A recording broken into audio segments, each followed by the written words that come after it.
Les sanctions de Donald Trump contre la Russie ont marché, mais pas comme prévu. Les géants pétroliers d'État chinois ont interrompu l'achat de pétrole russe à cause des nouvelles sanctions américaines contre la Russie, bien qu'elles ne visent pas directement les entreprises chinoises.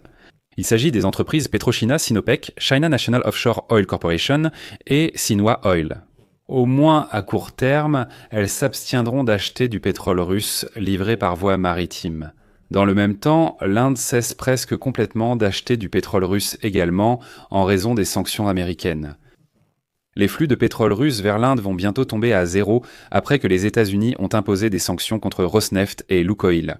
C'est ce que rapportent des sources de Bloomberg dans les compagnies pétrolières indiennes. Il est rapporté que les hauts dirigeants des plus grands raffineurs d'Inde ont déclaré qu'en raison des sanctions, il deviendra pratiquement impossible d'effectuer des paiements avec les fournisseurs russes. C'est pourquoi toutes les opérations avec ces entreprises doivent être arrêtées avant le 21 novembre. La Russie a été le principal fournisseur de pétrole de l'Inde ces 3 dernières années. Désormais, les raffineries indiennes seront obligées de revenir d'urgence à l'achat de pétrole auprès des pays du Moyen-Orient. Les experts affirment que la Chine, contrairement à l'Inde, peut continuer à acheter du pétrole russe. Mais désormais, elle craint aussi les sanctions secondaires et, comme on le voit, elle renonce à de telles perspectives. Et parallèlement, on apprend que dès le 30 octobre, Trump rencontrera personnellement Xi Jinping. C'est déjà une information officielle. C'était le préambule. Maintenant, parlons de tout cela plus en détail.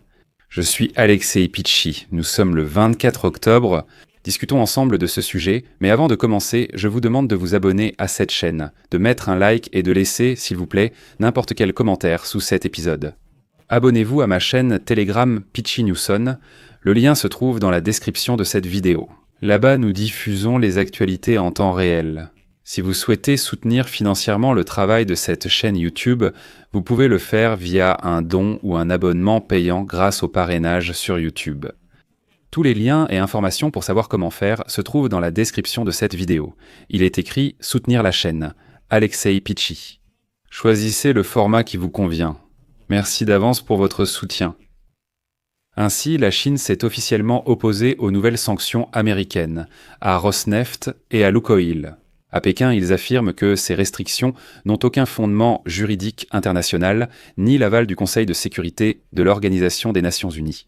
Là, bien sûr, les Chinois ne sont pas tout à fait honnêtes et comprennent très bien eux-mêmes. Quel Conseil de sécurité de l'Organisation des Nations Unies ? La Russie y siège, elle ne va quand même pas approuver des sanctions contre elle-même, c'est absurde. La Chine, qui est l'un des principaux partenaires commerciaux de la Russie, a déclaré qu'elle adopte une position neutre concernant la guerre et s'est abstenue de condamner l'invasion à grande échelle de Moscou en Ukraine. En 2022, la Chine, ainsi en répondant à une question sur les nouvelles sanctions américaines, le porte-parole du ministère des Affaires étrangères de la Chine, Go Jiakun, a déclaré que la Chine s'oppose systématiquement aux sanctions unilatérales. En réponse à une question sur la déclaration du président Trump affirmant que le dirigeant chinois Xi Jinping pourrait influencer Poutine sur les conditions d'arrêt de la guerre. Le même Go a déclaré, je cite, « Le dialogue et les négociations sont la seule véritable issue à la crise ukrainienne. » Mais qu'est-ce qui est intéressant ici ? Malgré toute la rhétorique officielle, les entreprises d'État chinoises ont tout de même suspendu l'achat de pétrole russe après l'imposition de sanctions américaines contre Rosneft et Lukoil.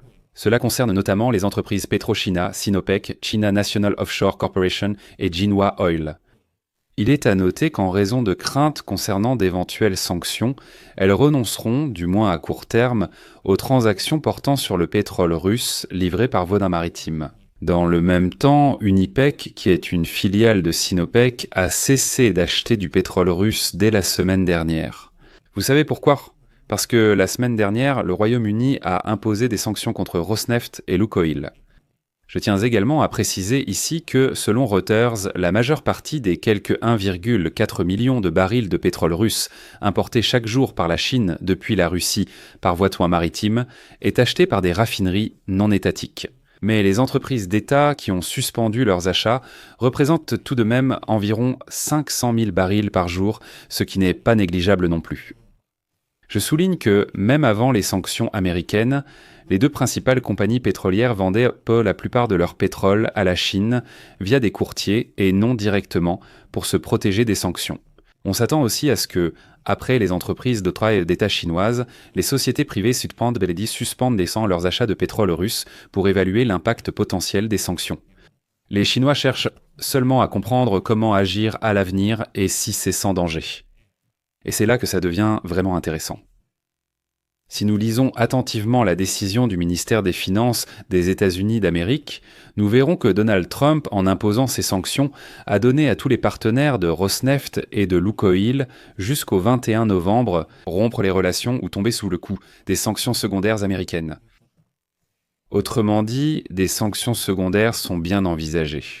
Cependant, ces sanctions ne sont pas automatiques, et chaque cas particulier sera examiné par le département du Trésor américain, qui a précisé dans son communiqué de presse que le but ultime des sanctions n'est pas de punir, mais d'obtenir un changement de comportement de la Russie. Par conséquent, nous saurons à quel point ces sanctions sont sérieuses et si les entreprises chinoises en souffriront le 21 novembre, à moins que Vladimir Poutine n'ait convaincu Donald Trump d'ici là qu'il a changé de comportement pour le mieux. Ce n'est que lorsque Donald Trump imposera des sanctions secondaires aux transporteurs et acheteurs de pétrole russe, y compris en Chine. Tout le monde pensera alors qu'il vient des Ukrainiens. Cependant, les entreprises chinoises ont choisi de renoncer temporairement au pétrole russe pour limiter le risque de sanctions. Pour la Chine, la situation est très compliquée ici. Bien sûr, les Chinois et les Russes ne peuvent pas transporter le pétrole russe avec des pétroliers d'Otan, de la flotte fantôme, pour éviter les sanctions. Mais comme on l'a appris, les États-Unis pourraient enfin rejoindre la chasse européenne aux pétroliers de la flotte fantôme, qui coince la Russie à contourner l'Occident. Et alors, la période deviendra extrêmement difficile pour la Chine. Mais ce n'est pas tout. Les sanctions américaines imposées la veille, selon des sources de Reuters, ont également poussé l'Inde à revoir ses importations. Ainsi, la plus grande entreprise privée d'Inde, Reliance Industries, principal acheteur indien de pétrole russe, prévoit de réduire, voire d'arrêter complètement, ses importations en provenance de Russie. Et les entreprises publiques Indian Oil, Bharat Petroleum et Hindustan Petroleum vérifient actuellement tous leurs contrats, afin de s'assurer que les livraisons ne proviennent pas directement de Rosneft et Lukoil. Encore une fois, en Inde comme en Chine, on redoute les sanctions secondaires. Je rappelle que Donald Trump avait déclaré que l'Inde, parmi les plus grands importateurs de pétrole russe avec la Chine, avait promis d'arrêter d'en acheter à la Russie. Un représentant du ministère indien des Affaires étrangères a affirmé que l'Inde vise à protéger les intérêts des consommateurs lors des importations énergétiques. Blablabla. Mais, comme on le voit, dès que des sanctions sont appliquées, l'Inde dit « Ah d'accord, c'est bon, oui, nous avons compris. Nous achèterons du pétrole au Moyen-Orient. » Et je rappelle que, mercredi 22 octobre, dans la nuit du 22 au 23, l'Office of Foreign Assets Control du ministère des Finances des États-Unis a imposé des sanctions supplémentaires. En raison, je cite, du manque d'intérêt réel de la Russie pour un processus de paix mettant fin à la guerre en Ukraine. Non seulement Lukoil et Rosneft, mais aussi leurs 34 filiales ont été soumises à ces nouvelles restrictions. Le blocage touchera aussi toutes les entreprises où Lukoil et Rosneft possèdent au moins 50% de participation. Mais il est également important de rappeler que, une semaine plus tôt, le 15 octobre, le Royaume-Uni a imposé des sanctions contre Lukoil et Rosneft, celles-ci prévoyant le gel des avoirs et des restrictions sur la fourniture de services par les fiduciaires et d'opérations de transport. À Londres, on a expliqué que ces entreprises opèrent dans un secteur ayant une importance clé pour le gouvernement russe, en particulier dans le domaine de l'énergie. Voyons donc maintenant comment l'Inde et la Chine vont réagir. Déjà plus près du 21 novembre lorsque toutes les échéances de Donald Trump seront expirées. La date limite a été fixée. Je mets des points de suspension. Donnez votre avis, écrivez vos conclusions dans les commentaires sous cette vidéo. Abonnez-vous à la chaîne, activez la cloche et n'oubliez pas de mettre un like. C'est tout pour aujourd'hui. Prenez soin de vous. À bientôt tout le monde.